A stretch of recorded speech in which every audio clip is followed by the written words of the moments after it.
Corporation పరిధిలోని Kothapalli Balnagar Ganesh committee ఆధ్వర్యంలో ఆటల పోటీలు ఘనంగా నిర్వహించారు. ఆదిదేవుడైన గణపతికి వివిధ రకాల పూలు పండ్లతో భక్తి శ్రద్ధలతో పూజను నిర్వహిస్తూ ఆదర్శంగా నిలుస్తున్నారు. భక్తులు పిల్లల్లో భక్తి భావం ఉత్సాహాన్ని కలిగించే విధంగా tambola, puzzle number games, musical chair, balloon balance, spoon తదితర క్రీడా పోటీలను నిర్వహించారు. కరీంనగర్లో జరిగే పోలింగ్ బూత్ అధ్యక్షుల సమ్మేళనం కార్యక్రమాన్ని విజయవంతం చేయాలని కోరారు. కరీంనగర్ పార్లమెంట్ కార్యాలయంలో బీజేపీ ముఖ్య నేతల సమావేశం జరిగింది.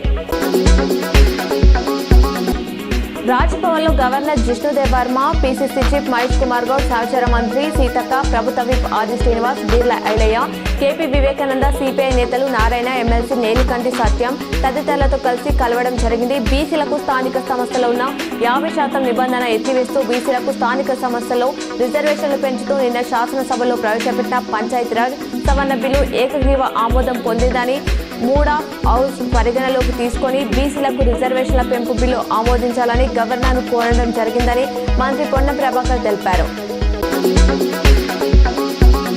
ప్రధాని నరేంద్ర మోదీ తల్లిని ఉద్దేశించి కాంగ్రెస్ అగ్రనేత రాహుల్ గాంధీ వ్యాఖ్యలపై బీజేపీ శ్రేణులు పగ్గుమన్నారు.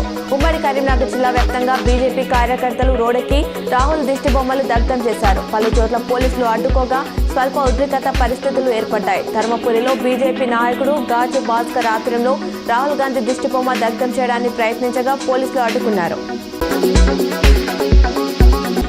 వేములవాడ ప్రభుత్వ ప్రాంతీయ వైద్యశాలలో 4 మోకాలు మార్పిడి ఆపరేషన్లు దిగ్విజయంగా పూర్తి చేశారు. ఇప్పటివరకు 48 మోకాలు మార్పిడి ఆపరేషన్లు జరిగాయి. వేములవాడ ప్రాంత ప్రజలే కాకుండా ఇతర ప్రాంతాల నుంచి కూడా ఈ ఆపరేషన్ల కోసం వేములవాడకు వస్తున్నారు. ఇంకా దాదాపు 100 మంది దాకా ఆపరేషన్ల కోసం ఎదురు చూస్తున్నారని, ఇక నుండి క్రమం తప్పకుండా ప్రతి వారం మోకాలు మార్పిడి ఆపరేషన్లు చేయడం జరుగుతుందని జిల్లా వైద్యారోగ్య శాఖ అధికారులు తెలిపారు.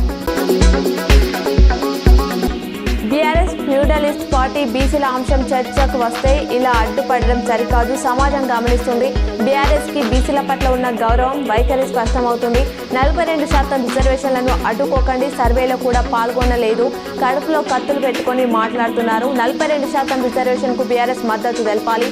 అడ్డుకోవడం ఏం పద్ధతి? ప్రజాస్వామ్యాన్ని అపహాస్యం చేస్తున్నారు. మీ పార్టీకి బీసీ రిజర్వేషన్లు ఇష్టం లేకపోవచ్చు. బీసీ రిజర్వేషన్లను అడ్డుకునే కుట్ర దౌర్భాగ్యమని మంత్రి పొన్నం ప్రభాకర్ అన్నారు.